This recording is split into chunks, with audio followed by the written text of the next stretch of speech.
Healthy tasty খেজুরের বরফি বানাতে আমি এখানে নিয়ে নিয়েছি 30টা খেজুর। খেজুরের বীজ বের করে আগে থেকেই জলে ভিজিয়ে রেখেছিলাম যাতে খেজুরটা নরম হয়ে যায়। নিয়ে নিয়েছি রোস্টেড পিনাট, রোস্টেড তিল, পেস্তা বাদামের কুচি, আর নিয়েছি কিছুটা বাদামের গুঁড়ো। এই বাদামের গুঁড়োর মধ্যে রয়েছে আমন্ড, কাজু, পিনাট, পেস্তা, তিল, জায়ফল, দারচিনি আর এলাচের গুঁড়ো। এবার তিল আর পিনাট আমি গুঁড়ো করে নিলাম, তাতে অ্যাড করে দিলাম পেস্তা বাদামের কুচি আর অ্যাড করে দিলাম খেজুরের পেস্ট। এবার হাতের সাহায্যে সব উপকরণকে ভালোভাবে মেখে একটা ডো তৈরি করে নিলাম।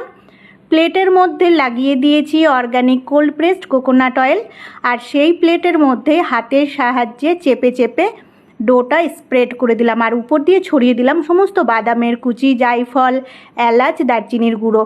তারপরে 2 ঘন্টা মতো ফ্রিজে রেখে দিয়েছিলাম জমে যাওয়ার জন্য।